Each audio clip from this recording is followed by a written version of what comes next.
सर्वप्रथम मी माननीय मुख्यमंत्री महोदयांचं अभिनंदन करतो, महायुती सरकारचं अभिनंदन करतो। आज मागील 5 वर्षांमध्ये जर का आपण पाहिलं, माननीय देवेंद्र फडणवीस साहेब गृहमंत्री झाल्याच्या पासून 2021-22 ला 17,000ची पोलीस भरती आपण केली, 2022-23 ला 18,000ची पोलीस भरती आपण केली आणि आता पुन्हा एकदा ह्या साली 15,000 पोलीस भरती करायचा निर्णय हा आमच्या सरकारने घेतलेला आहे। माननीय देवेंद्र फडणवीस साहेब असतील, माननीय एकनाथ शिंदे साहेब असतील, माननीय अजितदादा असतील, तिघांचेही मनापासून अभिनंदन करतो। मागील 5 वर्षांमध्ये ही रेकॉर्ड ब्रेक भरती पोलीस विभागामध्ये आपल्याला पाहायला मिळते आणि मला वाटतं आता ह्या भरतीनंतर जेवढ्या रिक्त जागा आहेत त्या सगळ्या रिक्त जागा ह्या भरून निघणार आहेत आणि कायदा सुव्यवस्थेचा आता isakal.com आहे देशातील नंबर 1 ची मराठी न्यूज वेबसाईट। प्रत्येक अपडेटसाठी isakal.com ला नक्की भेट द्या। प्रश्न हाताळत असताना नक्कीच पोलिसांवरती जो ताण येतो तो ह्यापुढे येणार नाही, कारण जेव्हा सगळी पदं भरली जातात, सगळ्या जागा जेव्हा भरल्या जातात त्यावेळेस अर्थातच त्याचं मॅनेजमेंट हे व्यवस्थित करता येतं आणि पोलिसांवरती तिथे जास्त वेळ त्यांच्यावरती काम करायची त्यांच्यावरती वेळ येत नाही आणि म्हणून अतिशय ऐतिहासिक निर्णय मला वाटतं आजपर्यंत जेवढी सरकार येऊन गेली त्यामधील सर्वात जास्त पोलीस भरती ही आमच्या महायुती सरकारने केलेली आहे।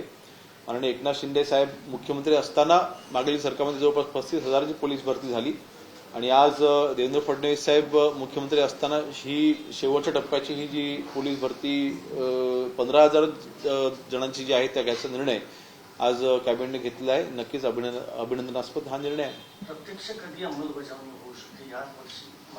नाही, मला वाटतं त्याची तर पुढची प्रक्रिया चालू होईल। आजचाच तो निर्णय आहे, परंतु मागील जर का पाहिलं म्हणजे मागील ज्या भरती ज्या वेळेला डिक्लेअर झाल्या त्या फक्त घोषणापुरतं नव्हती, त्याची अंमलबजावणी देखील झालेली आहे। म्हणूनच ह्याची देखील पुढची प्रोसेस लवकरच चालू होऊन मला वाटतं पुढच्या काही कालावधीमध्ये प्रोसिजर चालू होऊन त्या नियमित त्या प्रोसिजरनुसार कारवाई त्याच्यावरती होईल। भास्कर जाधवांनी 2 मोठे आरोप केले की 2024च्या विधानसभेच्या आधी तत्कालीन गृहमंत्री देवेंद्र फडणवीस यांनी स्वतःच्या यंत्रणेचा वापर करून मला अटक करण्याचा प्रयत्न केला, माझ्या घरावर पेट्रोल बॉम्ब टाकण्यात आले, सगळं कटकारस्थान ठेवलं गेलं आणि दुसरा आरोप ते तुमच्यावर थेट केलेला आहे की गृहराज्यमंत्री हे छमछममध्ये जास्त रममान होतात, माझ्या याच्यावर व्यक्तिगत टीका वारंवार केली जाते। नाही बघा, भास्कर जाधवांचा मतदारसंघ हा माझ्या मतदारसंघाला जोडून आहे आणि मी कधीच त्यांच्यावरती वैयक्तिक टीका केलेली नाही। आज शेवटी त्यांच्या मतदारसंघामधला काही अशी गावं आहेत, काही भाग आहे जो माझ्या वडिलांचा जुना मतदारसंघ होता आणि तिथली लोक ही आमच्याशी जोडलेली आहेत। खेड तालुक्यामधली जनता ही तिथली आमच्याशी जोडलेली आहेत आणि त्यांनी जर का आमच्यावर विश्वास ठेवला असेल आणि त्या विश्वासाने जर का ते आमच्याकडे प्रवेश करत असतील, ते आमच्याकडे येत असतील, विकासाच्या आशेने आमच्यासोबत येत असतील, तर मला वाटतं कदाचित त्यांना ते आवडलं नसेल, परंतु आज कुठल्याही मतदारसंघामध्ये पक्ष वाढवण्याचा अधिकार हा आम्हाला आहे आणि ते आम्ही करतोय। शेवटी सगळी ती जुनी लोक आमचीच आहेत ना। सामान्य रामदास भाईंनी त्या जनतेचं, तिथल्या गावांचं 20 वर्ष आमदार म्हणून नेतृत्व केलेलं आहे। विकासाच्या दृष्टीने रामदास भाईंनी तिथे प्रचंड काम केलेलं आहे आणि त्याला अनुसरून जनता आज आमच्यासोबत येते, म्हणून कदाचित त्यांना त्याचं दुःख झालेलं असावं, परंतु त्यांच्यावर मी कधीच वैयक्तिक टीका केलेली नाही। ज्या वेळेला धोरणात्मक बाबी येतात, ज्या वेळेला धोरणात्मक गोष्टी कोकणाच्या हिताकरता येतात, मी नेहमी त्यांना स्वतःहून मी संपर्क देखील केलेला आहे। आता काही दिवसांपूर्वी देखील एक धोरणात्मक विषय होता, त्यासाठी देखील आपण सगळ्यांनी कोकणामध्ये सगळ्या आमदारांनी आपण एकत्र आलं पाहिजे अशी विनंती करायला मी सुद्धा त्यांना फोन केला होता। म्हणून राजकारण हे एका बाजूला आहे आणि मला वाटतं त्यांनी प्रत्येक गोष्टीत हे राजकारण म्हणून त्यांनी पाहू नये। त्यांनी माझ्यावरती काय टीका करावी हा त्यांचा प्रश्न आहे, परंतु माझं राज्यमंत्रीपद म्हणून माझ्याकडे असलेली जबाबदारी ही पार पडत असताना माझं पूर्णपणे लक्ष हे माझ्या कामावरती आहे। गृहमंत्र्यांवर जो आरोप केला तोही गंभीर आहे। 2024च्या विधानसभेत बघा, मला अजूनही तो किस्सा आठवतोय। आता काही लोकांनी असंही त्यावेळेला शंका व्यक्त केली होती की स्वतःहूनच त्यांनी ते करायला लावलं होतं आणि मग स्वतःहून त्यांनी त्याच्यावरती ते पडदा टाकला होता, असंही काही लोकांनी त्या शंका व्यक्त केली होती। त्यामुळे मला वाटतं 3-4 वर्षापूर्वी घडलेल्या गोष्टींवरती आज टीका करणं किंवा आज अचानक त्याची आठवण काढणं, मला वाटतं आता जनतेने जे काही उत्तर द्यायचं ते दिलेलं आहे, म्हणून त्याच्यावरती मी जास्त काही भाष्य करणार नाही. परंतु ते एक सिनियर लीडर आहेत, अनेक वर्ष ते विधिमंडळामध्ये आहेत, अनुभवी आहेत, आणि ठीक आहे, ते टीका करत असताना कधी कधी ते देखील अतिशय खालच्या पातळीवरती टीका ते करतात. परंतु अशा टीकेला आम्ही माननीय एकनाथ शिंदे साहेबांनी देखील सांगितलेलं आहे की आम्ही कामामधून ह्या सगळ्या गोष्टींना उत्तर देऊ. आम्ही ह्यांच्या टीकेला उत्तर देण्यापेक्षा आम्ही कामामधलं उत्तर देऊ. धन्यवाद. थँक्यू. त्यांचं असंही म्हणणं आहे की खेड्यामध्ये जे मोठे सध्या खड्डे पडलेले आहेत रस्त्यावर, ते खड्डे बाबाला त्या ठिकाणी नसल्या, त्यामुळे मोठ्या प्रमाणात खड्डे त्या सगळ्या खेडच्या रस्त्याला पडलेले आहेत. नाही, आता नक्की कुठला खेडचा रस्ता मला माहिती नाही, परंतु जे काही तिथे आता सध्या जी काही परिस्थिती आहे नक्कीच आम्हाला त्याची जाण आहे. तो माझाच मतदारसंघ आहे आणि तिथे आम्ही माननीय एकनाथ शिंदे साहेब मुख्यमंत्री असताना जवळपास 110 कोटीचा आपण हॅमचा रस्ता मंजूर केलेला आहे. तर रस्त्याचं काम सध्या चालू आहे. पावसानंतर नक्कीच तिथे परिस्थिती सुधारेल. थोडा पाऊस कमी झाला की तिथे खड्डे भरले जातील, परंतु जे काही मूळ काम आहे 110 कोटीचं ते देखील पुढच्या एका वर्षभरामध्ये आम्ही पूर्ण करतोय आणि संपूर्ण रस्ता खेडपासून दापोलीचा हा पूर्ण रस्ता आपण पूर्ण करतोय. तालुक्यातील ब्राह्मण समाज पातळ येथे अशा पद्धतीची टीका केली, पहिल्यांदाच एका समाजावर जाऊन त्यांना टीका केलेली आहे. नाही, मला वाटतं त्या बाबतीमध्ये आता मी काय बोलायचं. भास्कर जाधवांनी त्या बाबतीमध्ये त्यांची टिप्पणी केलेली आहे आणि संबंधित जे ब्राह्मण समाजाचे जे काही नेते आहेत त्यांनी त्यांची बाजू मांडलेली आहे. मला वाटतं या वादामध्ये मी काही बोलणं उचित राहणार नाही.